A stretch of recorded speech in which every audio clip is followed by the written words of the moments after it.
Bienvenidos a Tiza en los Zapatos, el podcast sobre educación para todos los públicos. Aquí estamos de nuevo y, como ya os adelantábamos, en una entrega mensual, al menos hasta después del verano, que ya sabéis, los que os dedicáis a esta profesión, que estas son las fechas peores para hacer cualquier otra cosa que no sea dedicarse a dar clases, corregir exámenes o preparar oposiciones.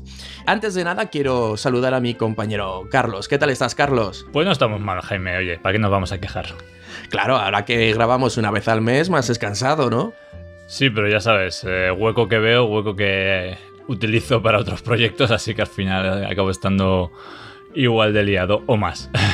Tú siempre te buscas algo para hacer. Desde luego, no habrá día que te encontremos libre para cualquier movida que te podamos engañar, y aún así seguramente harías hueco. Seguro que sí.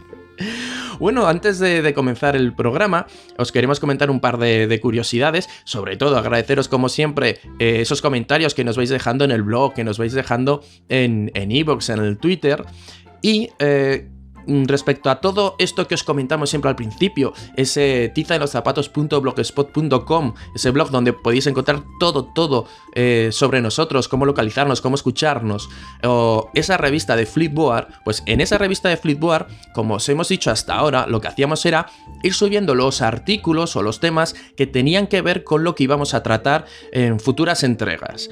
De esa manera vosotros ya podíais anticiparos un poco y nosotros nos guardábamos esos artículos para poderlos sacar de ese cajón cuando fuera necesario. Sin embargo, hemos tomado la decisión de ir colgando artículos, o como decimos, enlaces que a lo mejor no necesariamente vamos a tratar en el podcast. ¿Por qué? Porque de esta manera nosotros no nos vemos de alguna manera cohibidos a la hora de compartir temas que nos parecen interesantes, pero claro, si no es que la revista va a tener solamente vida en momentos previos a que nosotros vayamos a grabar un podcast. Y la verdad es que si sois seguidores de la revista os podréis al final, yo creo, ¿no, Carlos?, aburrirse un poco. Sí, además porque hay otros temas que, pareciéndonos interesantes, a lo mejor no dan para un episodio, o a lo mejor junto con otros temas que vayamos añadiendo más tarde, pues sí que dan para ese episodio, y a lo mejor nos hemos cortado en añadirlo antes. Bueno, yo creo que así va a tomar más vida la revista, que casi vamos a tener más seguidores en la revista que en las redes sociales a este paso. Y bueno, yo creo que así también nosotros nos organizaremos mejor, y todo el mundo que nos siga podrá estar al tanto no solo de los temas del podcast, sino de los temas que se cuecen en educación hoy en día.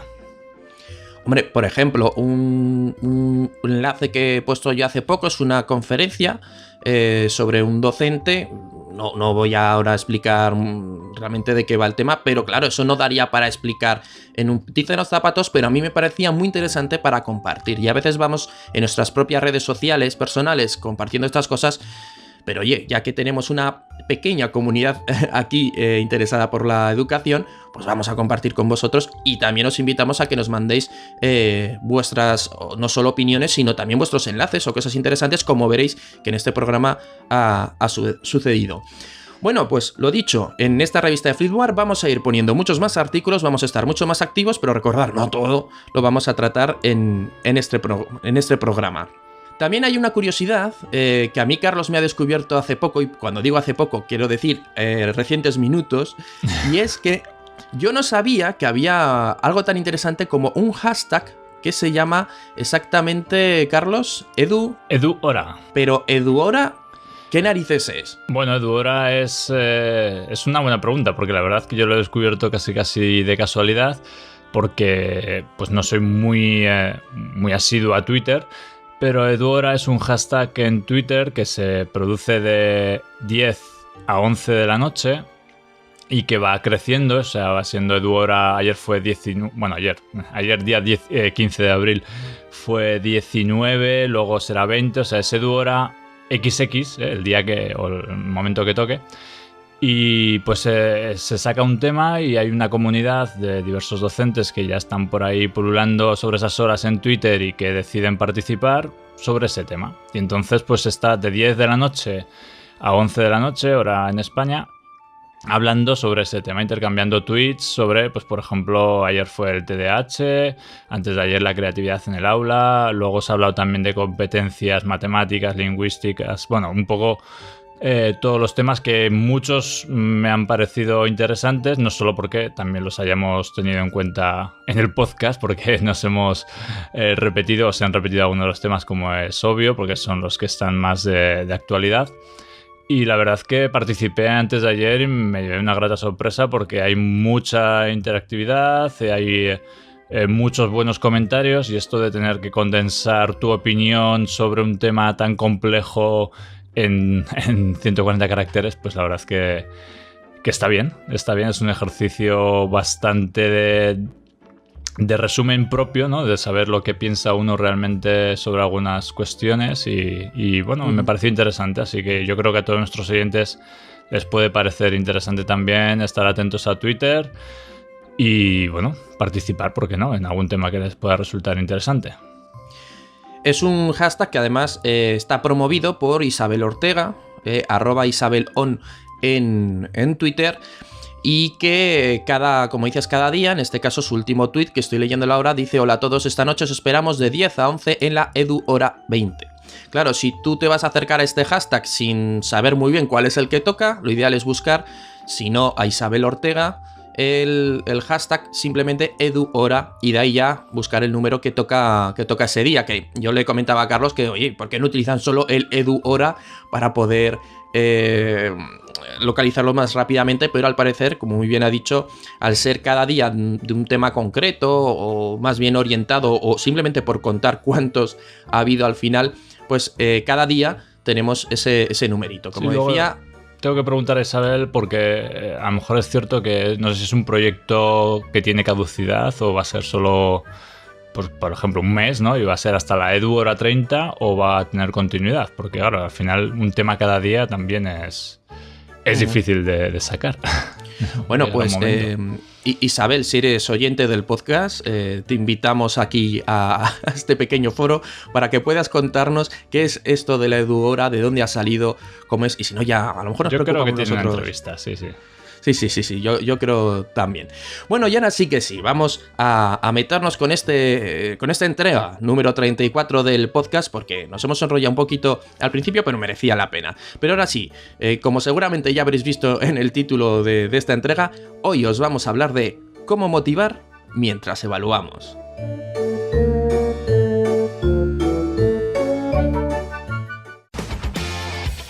Para educar a una persona hace falta la tribu entera.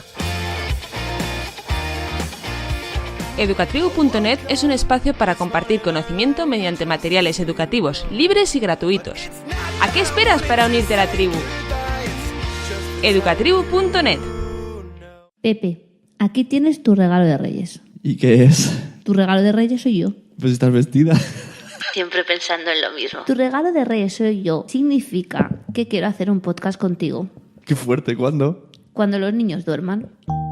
La audiencia va a estar intrigadísima porque yo estoy muy intrigado. ¿Y esto qué va a ser? ¿De humor? ¿De pensar? Ya lo explicaremos. No hagas spoilers, en la ¿no? última. Que no te adelantes, eso en junio. Eso para junio. Uy, que se me cae el micro. Cuando los niños duermen. Búscanos en iTunes, en iVoox y en Spreaker.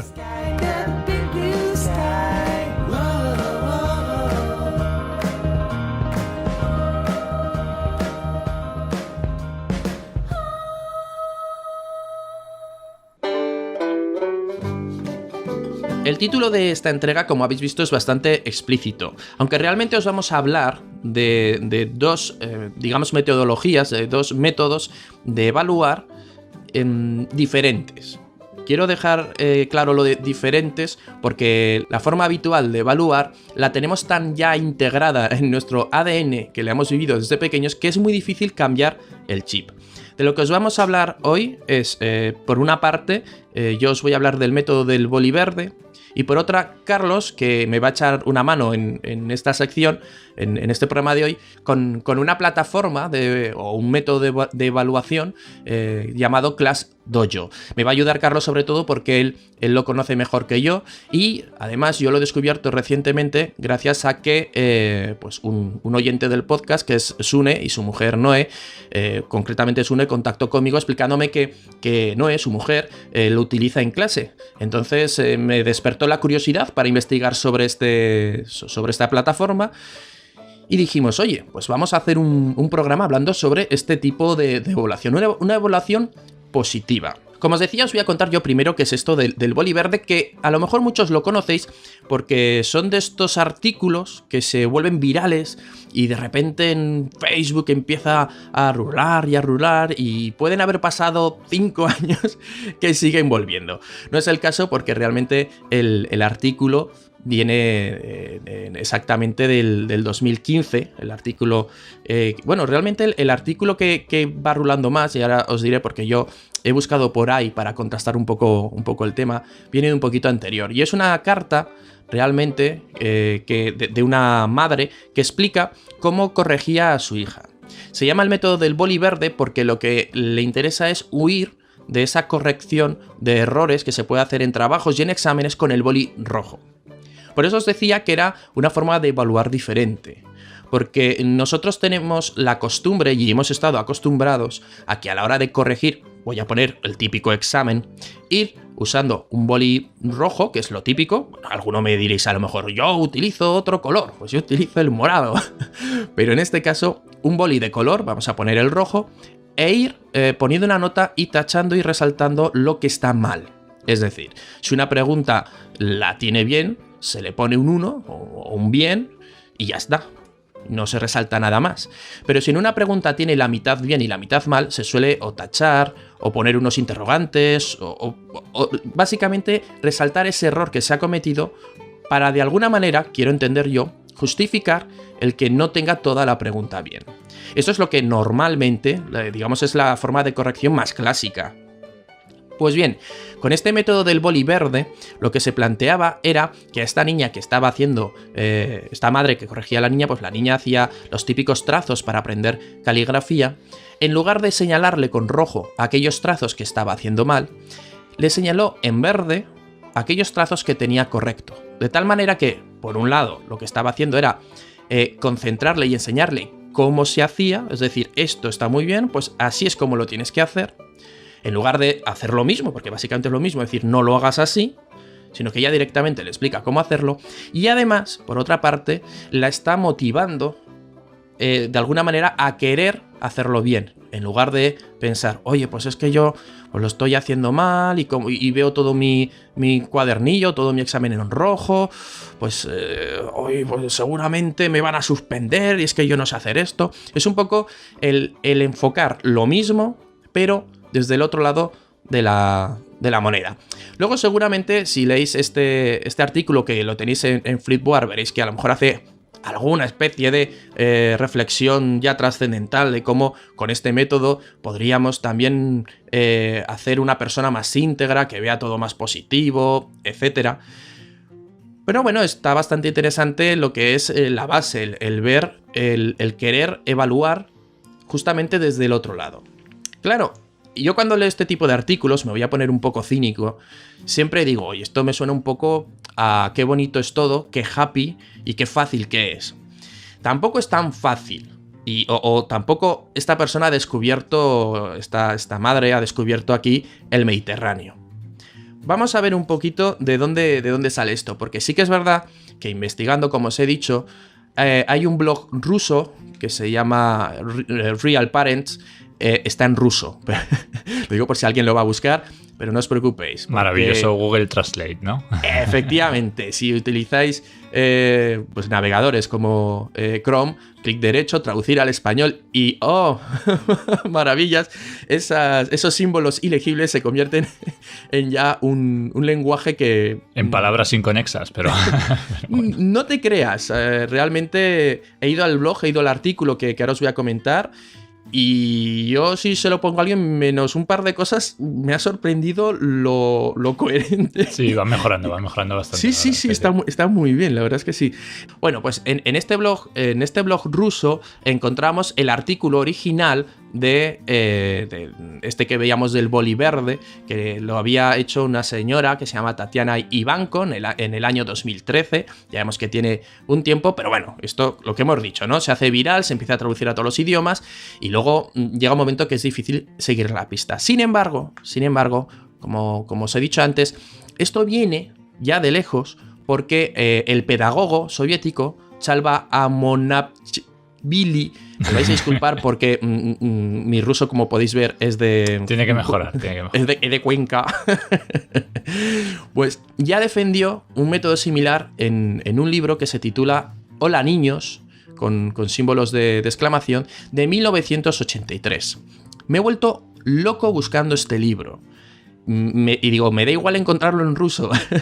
No he conseguido encontrar este libro, lo típico que puede haber por internet, siendo de 1983. Yo pensaba que sería algo relativamente fácil de encontrar, incluso que ya estaría de alguna manera pública por internet o algún blog que hablara sobre este ¿Pero alguna libro. referencia que existe o tampoco? No he encontrado nada, tampoco le he dedicado más tiempo que en 20 minutillos. Bueno, sí, pero tendría que ser suficiente para encontrar una entrada. Sí, no sé si... También es verdad que, claro, al buscar Hola niños me han empezado a salir un montón de blogs de educación, pero ni en Google Libros, ni Casas del Libro, o sea, lo que es en físico de comprar en España, yo personalmente ahora no lo he encontrado, ni tampoco he encontrado ninguna referencia. Bueno, de todas formas, lo importante es que nos podemos centrar en un capítulo que se titula La personalidad y el color de la tinta, que podemos ver en un blog ruso, que fácilmente haciendo un clic derecho nos lo va a traducir. Este blog en ruso no lo he querido poner y ni lo voy a poner en Flipboard hasta que no se publique esto que estaréis escuchando ya, por la simple razón de que si yo publico esto de un blog en ruso en Flipboard sin estar previamente avisados, yo creo que la gran mayoría vais a flipar un poco diciendo Jaime ya se le ha ido la pinza.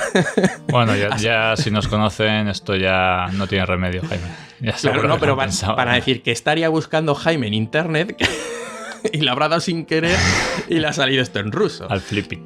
Bueno, menos mal que la web pues tiene una estética muy verdecita, muy con sus libros, entonces se puede intuir que era algo de educación. Entonces este artículo que os voy a colgar, que está en un blog que es pedagogic.ru, nos habla en el capítulo 20, el apartado 2 de personalidad y tinta y color, y nos cuenta el mismo caso, o un caso muy similar, pero más extenso, ya claro, visto desde el punto de vista de un pedagogo.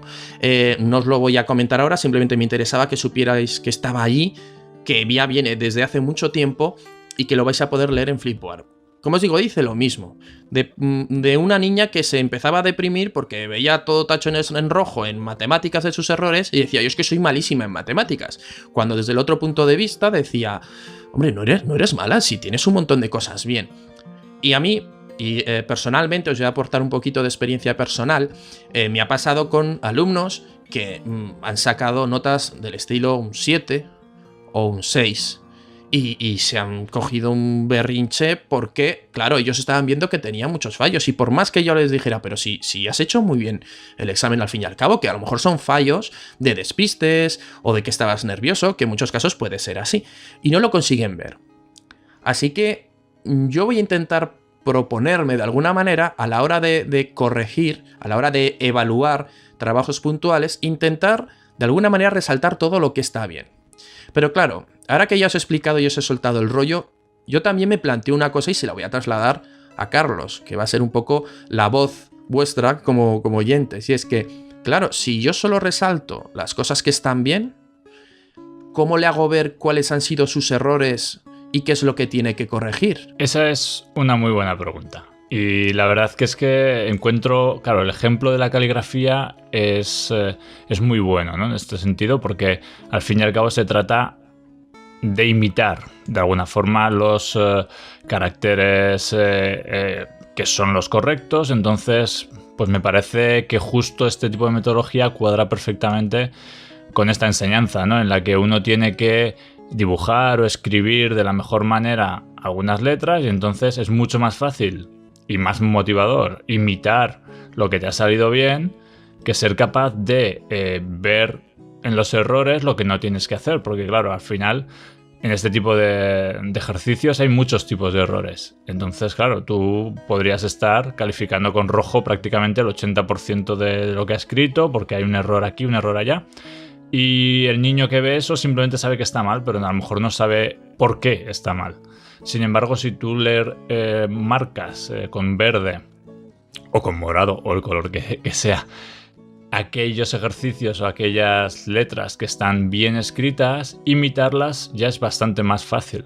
Y el cerebro actúa de otra manera. Y es cierto que en el blog contaba pues que esa niña, cuando terminaba de hacer su línea de escritura, pues estaba totalmente excitada diciendo, bueno, pero ¿qué me ha salido bien? Dime cuáles están bien, cuáles... No, o sea, motivada, con ganas de que su madre en este caso le corrigiera y le indicara cuáles les había salido bien. Sin embargo, de la otra manera, pues seguramente al terminar la línea, pues la niña estaría pues más retraída, con cierto miedo a ver cuántas había tenido mal. Entonces, en este tipo de ejercicio cuadra bien. Yo, si lo traslado a un examen, me encuentro con lo que tú planteas, ¿no? Un examen al final debe ser en las dos vertientes. Debe ser orientado en corregir los errores y en indicar o potenciar lo que se ha hecho bien. Yo, cuando corrijo un examen, hablando en mi nivel, ya sabéis, soy un profesor de formación profesional, pues es cierto que yo corrijo con boli rojo, pero intento escribir con el mismo boli rojo, cosa que igual no está muy bien hecha. Las dos cosas, es decir, las cosas que subrayo, cosas que están bien escritas, y indico pues los errores o lo que falta para considerar la pregunta correcta. Si no me equivoco, esto plantearía la cuestión de puntuar en positivo, es decir, si una pregunta vale un punto, pues no te resto si no has puesto, te resto si esto está mal, sino te sumo 0,25 por esto que has puesto bien, te sumo otro 0,25 por esto otro que has puesto bien, ¿no? Más o menos sería cambiar el chip. Pero yo considero bastante importante el indicar qué es lo que está mal también. Entonces, al final, puede que nuestros exámenes fueran un poco arcoíris. A ver, pero tampoco lo veo mal. No, la cuestión es, yo no sé en primaria y así, Jaime, ¿qué te encuentras cuando tú repartes los exámenes? Yo el otro día lo hablaba con mis propios alumnos. Yo reparto los exámenes y te puedo asegurar que no sé si en algunos he escrito más que ellos, pero casi. Y no creo que haya una persona que se lo lea entero.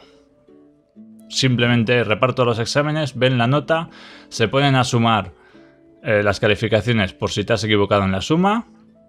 Sí. Y yo dedico una hora entera a revisar los exámenes en clase con ellos, a corregir las preguntas en las que tengan dudas, y ellos simplemente van a ver, ostras, esta pregunta creo que me ha puntuado poco, ¿por qué aquí me has puntuado 0,25 en vez de un punto? ¿Cuál es la respuesta? Tú le dices la respuesta, pero ni se leen su propia respuesta. Claro, sí. O sea, ni se leen por qué realmente está mal, sino si ellos se quedan satisfechos de decir, ostras, pues es verdad, yo no tengo ni idea de lo que me está diciendo que tenía que haber puesto, se conforman. Entonces, yo encuentro que es muy difícil instaurar, y ya digo que no es porque no insista en ello, no se lo diga a ellos, no ponga exámenes muy similares, con lo cual, ostras, aunque eso sea por puro egoísmo, intenta aprender que si yo esto he considerado que es importante en este examen, en tu examen de recuperación va a ser importante. Te lo voy a preguntar de otra manera, como quieras, pero el contenido o el objetivo del examen va a ser muy similar. Y ni por esas. Entonces, claro, si en primaria uno dedica tiempo a eso, a que los alumnos potencien esa autoevaluación, por decirlo de alguna manera, pues está bien todo esto. Si no, a lo mejor estamos, bueno, siendo bastante más innovadores porque cambiamos la metodología, pero al final el resultado será muy similar. Has dicho la palabra mágica, has dicho innovación. Tenía que aparecer. Con lo poco que te gusta a ti la palabra innovación. Pues la verdad que sí. Mira, yo personalmente le he dado muchas vueltas a este método y las posibilidades que puede tener porque, como he dicho, planteado como lo plantea este artículo es muy, vamos a decir, muy happy, ¿no? Muy feliz, muy utópico. Tiene muchas más cosas que hay que tener en cuenta, como muy bien has dicho tú, Carlos. Entonces, si nos fijamos si os ponéis a leer, yo os recomiendo porque digamos que la excusa es el artículo del boli verde, digamos, es lo que nos ha despertado la curiosidad, pero que realmente está muy bien y está bastante bien explicado, y a mí me gusta más la historieta que cuenta es en este artículo del blog del pedagogo ruso. Al final hay una, no tanto conclusión, sino una parte final donde plantea esa pregunta y dice, pero ¿qué pasa con los errores? Este pedagogo, claro, tiene en cuenta que dice, bueno, os he contado toda esta historia, está muy bien, pero oye, los errores de alguna manera hay que enseñárselos. Así que él quiere separar de alguna manera dos tipos de errores.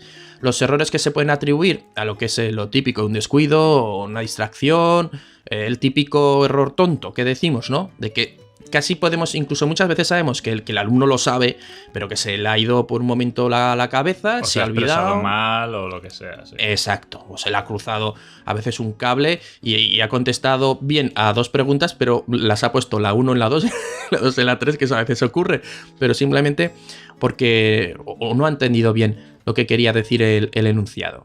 Y por otra parte tenemos lo que son los errores ya por ignorancia, es decir, los que, o por incapacidad, vamos a decir también, porque no solo evaluamos conocimientos, sino también en algunos casos estamos evaluando procedimientos como seguramente es o capacidades como es tu caso, Carlos.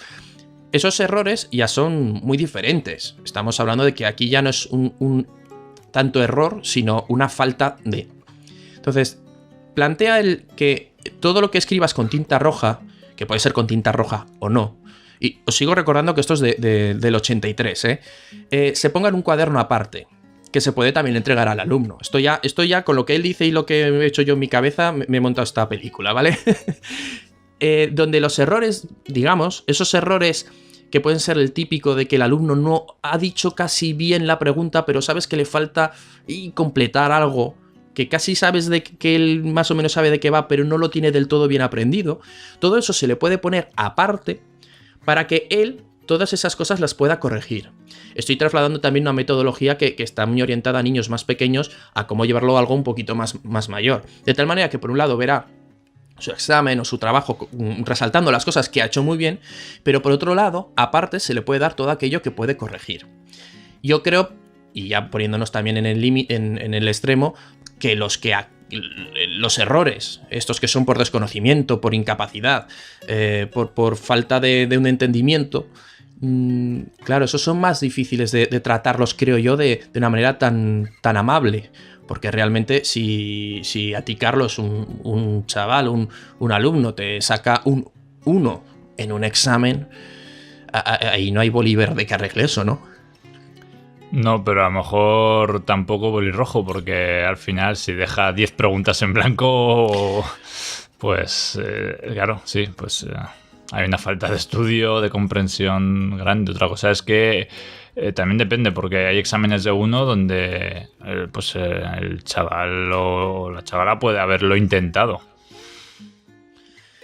No lo sé, eso daría bastante... No sé, bastante que pensar. Es que yo me he planteado también porque existen estos casos extremos. De todas formas, yo creo que tampoco son habituales. Estos casos puntuales habría que tratarlos de forma manera. Individual, sí. Sí, porque si alguien te saca un 1 es que ahí no ha hecho nada. Vamos a ser claros. Es muy difícil que tenga tantos despistes, tenga algo, o tiene algún problema, y entonces habría que ver exactamente. No, yo en mi caso sí que me lo encuentro de gente que lo intenta, pero claro, al fin y al cabo mis clases son en algunos casos complejas a nivel técnico, sí, o a nivel... Entonces pues, pues sí, lo he intentado, pero no ha dado pie con bolo, ¿sabes? O viene a clase todos los días, se hace sus apuntes, sus resúmenes, pero me mezcla lo que es la memoria RAM con el disco duro, por ponerte un ejemplo. Entonces, pues bueno, pues sí, lo has intentado, pero chico, aquí no hay donde rascar. Claro. Entonces, pues sí, yo tengo exámenes, normalmente no es lo habitual, pero exámenes escritas todas las preguntas, contestadas todas con cierta intención o con cierto trabajo detrás, que al final la nota no ha pasado de un 1 a un 2. Sí. No es habitual, pero es posible. Y una pregunta, ¿y si un alumno te deja una pregunta en blanco, cómo lo pones? ¿Qué pones? ¿Un 0 rojo? ¿Una X? Solo pone una raya diagonal, pero principalmente porque como luego les dejo una hora el examen, hay veces que aprovechan a decir no me has corregido esta pregunta, y si te has descuidado porque estabas escribiendo en la pizarra o estabas tal, es el propio alumno el que te rehace el examen. Entonces suelo poner una raya pues para indicar que no es que me la haya olvidado, sino que es que estaba en blanco. Entonces si escribes sobre la raya, le va a decir no, esto... Claro, es que a veces... o se sienten por lo menos ellos un poco más cohibidos a escribir, ya no lo ven ahí en blanco para decir, ostras, medio puntillo que me falta para probar, a ver si se la cuelo. Claro, y yo, porque además también lo he estado pensando al leer el artículo, de que también arrastramos, como he dicho antes, el pregunta en blanco, pues 0 o mal, ¿vale? Depende un poco de las... Yo pongo una X, sí, igual. Sí, o las clasificaciones, ahora no pero recuerdo. Es cierto que a veces uno puede mirar mi examen y es muy poco motivador, ya que estamos hablando de eso, y es cierto que me puedo plantear hacer lo que tú dices, de entregar la corrección aparte y en el examen, en determinados exámenes, valorar en positivo y entregar el informe posterior para que el alumno incluso se lo lleve a casa. Que fíjate que yo te lo orientaba así porque, como muy bien, si tienes una pregunta que no ha hecho nada o está toda mal, bueno, sobre todo las que no están rellenas, de alguna manera hay que poner algo. Y las rúbricas que cada uno se haga, pues siempre vas a tener que poner ahí. Pero sin embargo, como muy bien dices, si en lugar de solo contar los puntos buenos, los puntos positivos, y en ese caso yo he utilizado para corregir, por ejemplo, me saldrá un lapicero de color, puede poner una rayita y ya está, no tiene más misterio. Pero bueno, vamos a pasar a lo que sería otro tipo de metodología, otro tipo de herramienta, vamos a decir, otro tipo de recurso que nos puede ayudar a evaluar de una manera diferente. Y en este caso, como os hemos dicho ya, va a ser Carlos quien nos va a hablar de esta herramienta, más que nada porque yo le he podido echar un vistazo rápido, pero él la conoce bastante mejor que yo. Esta herramienta se llama ClassDojo. ¿Carlos? Efectivamente. Es una herramienta, es una plataforma online, es una página web donde pues el profesor se tiene que dar de alta, gratuita. Está asociada además a otro tipo de plataformas como pueda ser Google Apps o similares que puedan estar implantadas en los centros. Es por esto que yo normalmente, cuando doy tipo de formaciones a profesores o a centros de primaria, la suelo contar porque va muy orientada a ese nivel, ¿no? A primaria o a primer ciclo de secundaria. Yo particularmente no la he puesto en práctica en mis clases, aunque en algún ciclo de grado medio pienso que incluso podía ser útil. Pero la interfaz es muy infantil. Ya os voy a contar un poco de qué va. Una vez te das de alta tu clase y asignas un bicho, porque son así, son bichos así medio karatecas, medio monstruitos, a cada alumno. Entonces cada alumno está identificado con esta representación. A partir de ahí estableces ciertas categorías en las que tú vas a evaluar a esa clase, que puedan ser puntualidad, pueda ser comportamiento, pueda ser entrega de trabajos, pueda ser ayuda a los compañeros, pueda ser 1000 cosas, ¿no? Que tú normalmente uno evalúa en el cuaderno del profesor o toma nota para que en base a eso pues incluso tenerlo en cuenta en las notas finales, ¿no? Pues la diferencia de esta plataforma es que todas esas notas son públicas de cara a la clase y suman puntos o restan puntos. Es decir, se llega a un acuerdo general de las normas, es decir, pues si alguien llega más de 5 minutos tarde, se le resta 1, y si llega más de 10 minutos, suponiendo que se le deje entrar ahí ya a cada cual, pues se le resta 2 puntos. Y si llega puntual, pues se le suma 1. No lo sé, ¿no? Por ejemplo. Entonces sí, tú llegas a un acuerdo con la clase en este tipo de evaluación y pues se fomenta cierta competitividad sana entre ellos por ver quién suma más puntos o quién gana en cada categoría o quién gana en general. Y esto va acompañado, es una especie de gamificación también, porque va acompañado de posibles premios o recompensas al final. Entonces es dejar de decir qué coñazo que tengo que llegar pronto al cole, sino mamá date prisa que como llegue tarde estoy ahí luchando por el primer puesto con Pepito y me va a restar puntos. Y es otra forma de enfocar este tipo de control en el aula. Incluso hay pues posibilidades de puntos generales. Pues hoy os habéis portado muy bien todos, pues un punto más para todos. O al revés, ¿no? Hoy ha sido un desastre de clase, sois un grupo, sé que no es cosa del 100%, pero como ha sido imposible dar la clase normal, pues resto un punto general. Entonces ellos mismos yo creo que, o lo que se consigue, por lo que he leído también y porque es una aplicación que tiene bastante éxito, lo que se consigue es que ellos mismos, pues de forma ciertamente inconsciente, pero se comportan mejor, hacen porque los demás se porten mejor y bueno, y ya luchan por esos puntos. Esa es un poco la filosofía inicial. Esto da un paso más cuando los padres pueden tener acceso a esa plataforma. Y pueden hacer comentarios, pueden ver incluso actividades que se desarrollan en clase porque permite subir fotografías e incluso pueden contactar a través de esa plataforma directamente con el docente. Entonces ya no es solo, ¡qué peligro!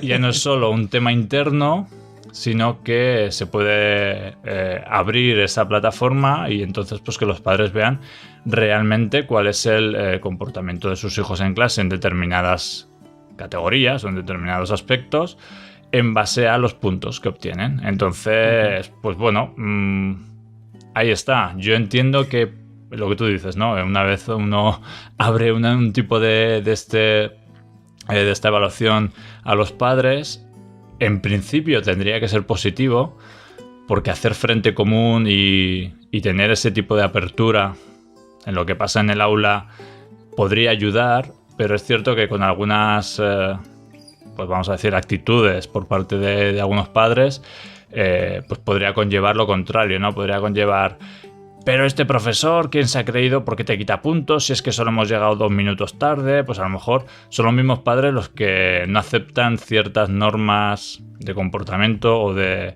actuación que sin estar en el aula es difícil a lo mejor entender en muchos aspectos, ¿no? Y tú cuando evalúas a uno dentro del aula, realmente estás evaluando al grupo porque estás marcando unas pautas que luego deberías aplicar de forma coherente y compensada a los demás, ¿no? No puedes evaluar de forma muy diferente a los alumnos que componen tu clase.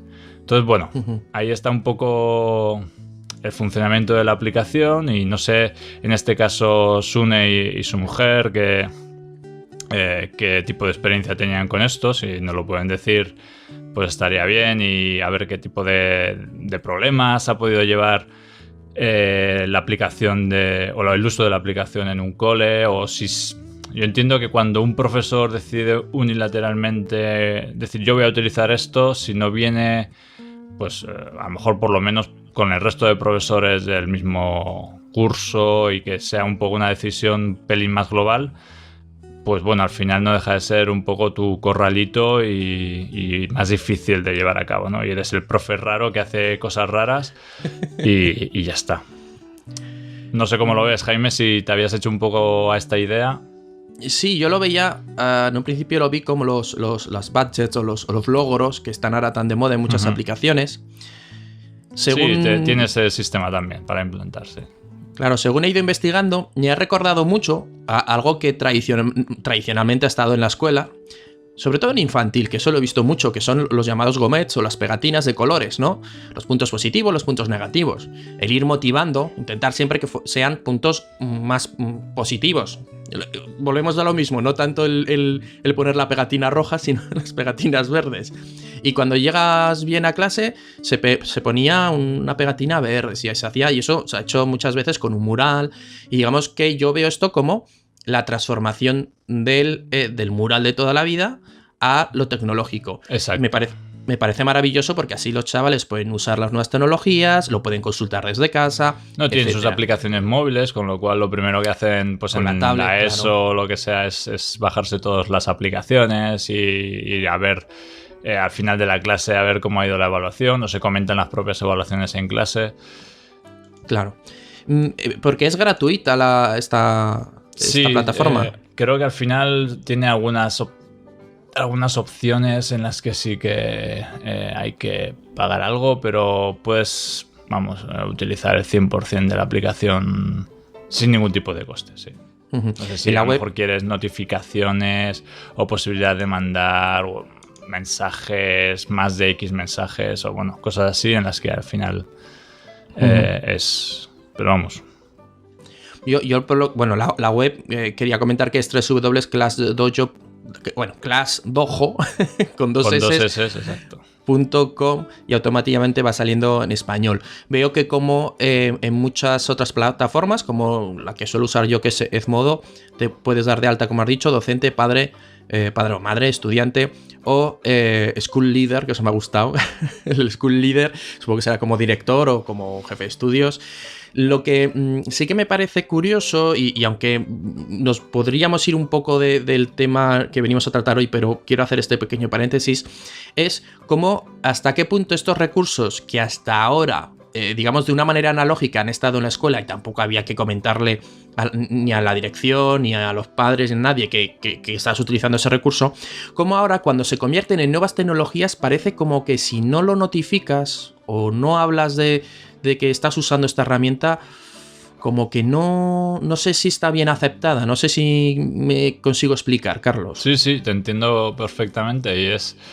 al final, claro, por el tipo de problemas que se pueden dar en las escuelas, por lo que hablamos, ¿no? Si al final tú esto lo llevas en tu cuaderno y al final tú pones una nota o tienes en cuenta o no tienes en cuenta, pues estará en tu programación y quien tenga narices de leerse la programación y protestar, pues que proteste. Y entonces Claro. ahí ya se montan un poco los cirios. Yo creo que en base a la autodefensa que nosotros tenemos por los problemas que hay con las calificaciones, está esto de la apertura, ya que los alumnos tengan tanta visibilidad, pues esto es muy bonito y puede estar muy bien si entran en el juego, pero si no entran en el juego, o tú lo tienes muy claro cómo vas a evaluar, que al fin y al cabo vamos ahí, o cómo lo vas a tener en cuenta, o si de esta aplicación sale una nota, a ver, ¿no? Uh-huh. A ver, porque mi hijo con un punto menos que el otro tiene un 5 y el otro tiene un 6. Si los puntos dijiste que iban a contar 0,1. Claro. Yo qué sé. Entonces, cuanto más se abre uno, más riesgo tiene a que le pregunten por ello, ¿no? Entonces, ahí entra ya no solo el tema de evaluación, sino cuánto de seguro estamos nosotros en este aspecto, cuánto refuerzo por parte del centro en situaciones que puedan darse pues más peliagudas, y yo estoy seguro que el 80-90% de la gente que utiliza este tipo de apertura estará contenta, pero en cuanto tenga un problema y se monte una gorda, que las hay, pues uno ya te obliga a ponerte la venda antes que la herida y decir, pues oye, pues antes de meterme en semejante marrón, pues cierro puertas. Y es triste, claro.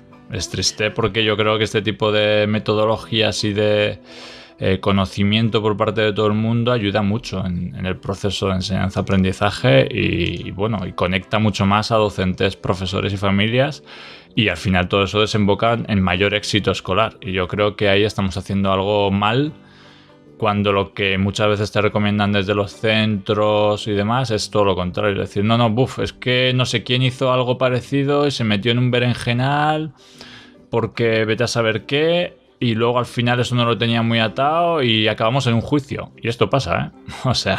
Sí. Y sobre todo, y ahora que nos estamos poniendo un poco más reivindicativos en esta parte final del podcast, esa figura del docente a la cual no quiero decir que se le ha perdido el respeto, sino que también es una actitud generalizada, sobre todo aquí en España, que es un poco lo que vivimos, y me vais a perdonar la expresión, que es muy tópica en los días que corren, que es el cuñadismo. Todo el mundo sabe de todo. Entonces, en muchos casos existe esa intrusión en tu trabajo por parte de agentes externos, en este caso pueden ser los padres.